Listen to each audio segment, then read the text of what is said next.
Sir, जो आज आपने वो जो पद यात्रा शुरू की है कॉरिडोर से करतारपुर कॉरिडोर से, क्या मोटिव है उसका, क्या उद्देश्य? क्या देखो, नशा मुक्त पंजाब बने इसके लिए केंद्र सरकार भी, राज्य सरकार भी और यहाँ कई संगठन हैं जो वर्षों से इस काम में लगे हुए हैं।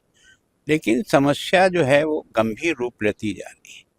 आज की तारीख में देश में सब जगह ड्रग की समस्या तो है, लेकिन पंजाब उसमें नंबर 1 पर है।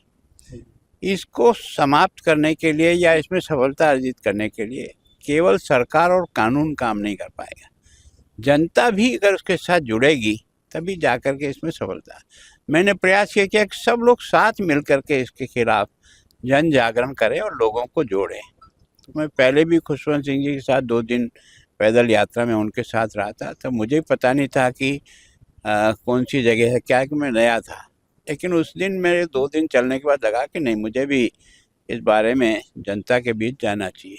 और इसलिए मैंने 3 तारीख से लेकर 8 तारीख तक आज बाबा नानक देव से शुरू किया हमने, और जलियांवाला बाग जहाँ शहीदों ने देश की आज़ादी के लिए अपना कुर्बानी दी, उस स्थान पर ख़त्म करेंगे। और जनता को भी साथ जोड़ने के लिए बताया, जो इसको जब समय मिले तब आए, सब मिल के साथ चले और इस अभियान को जनता का अभियान बनाए, केवल हम लोगों का नहीं। पंजाब सरकार ने भी नशे के विरुद्ध कैंपेन चलाया है, आप उसको कैसे एनालाइज करते हैं, कैसे देखते हैं? देखो, अच्छा है, जो भी प्रयास करे उन सबका स्वागत है। मैं तो पहले से ही कह रहा हूँ कि यहाँ कई लोग, कई संगठन बहुत सालों से काम कर रहे हैं, कोई मैंने पहली बार शुरू किया ऐसा नहीं है। और मकसद हमारा एक ही है कि हमारे बच्चे जो है ड्रग से जो है ना, जो एडिक्ट हो रहे हैं, उनको किसी तरह से हम बचाएं। उसमें जो भी सहयोग करता है उनका बहुत बहुत स्वागत। और केंद्र सरकार भी लगातार प्रयास करी है 2020 के बाद नशा मुक्त भारत हो। उनका उद्देश्य नशा मुक्त, पर हमारा उद्देश्य ये है कि पंजाब नशा मुक्त बने। इसमें हम भी थोड़ा जो सहयोग कर सकते हैं करें।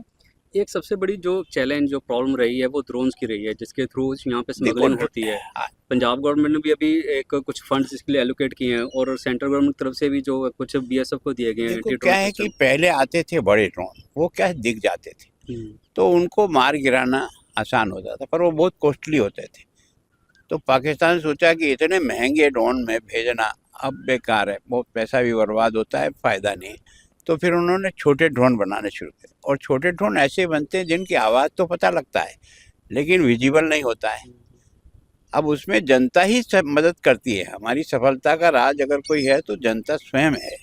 वो हमें सूचना देती है, उसके आधार पर हम आगे बढ़ते हैं। तो हमने पिछली बार भी मांगा था तो 9 ड्रोन मिले थे केंद्र सरकार के, उसके बाद अभी हमको 23 और मिले हैं।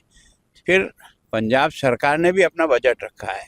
एंटी ड्रोन सिस्टम आज काफ़ी डेवलप हो गया, तो छोटे से छोटे ड्रोन को भी गिराया जा सकता है और गिरा भी रहे हैं। लेकिन आज भी हम ये नहीं कह सकते हैं कि हम पूर्णतः सफल हो गए, क्योंकि बॉर्डर बहुत 533 किलोमीटर का है और अभी हमारे पास ड्रोन का जो संख्या है वो लिमिटेड है, तो हर समय बदलना पड़ता है। मैं सोचता हूँ सिस्टम भी परफेक्ट बन जाएगा जब हमारे पास पर्याप्त होगा। आप जनता को क्या अपील करना तो चाहते हैं? जनता से अपील है कि ये जो अभियान हम नशा मुक्त पंजाब बना रहे हैं, ये मेरा अभियान नहीं है, ये पंजाब की सारी जनता का है। हमारी जो युवा पीढ़ी है वो एक तरह से इस नशे के में अपने आप को और अपने परिवार को बर्बाद नहीं करें, अपनी शक्ति को भी बर्बाद नहीं। तो उसके लिए प्रयास करें, जन जागरण करें, बच्चों की भी रख देंगे। आने वाली जनरेशन को भी अगर नशे से हम रोक पाएंगे तो हमारी बहुत बड़ी सफलता होगी। धन्यवाद।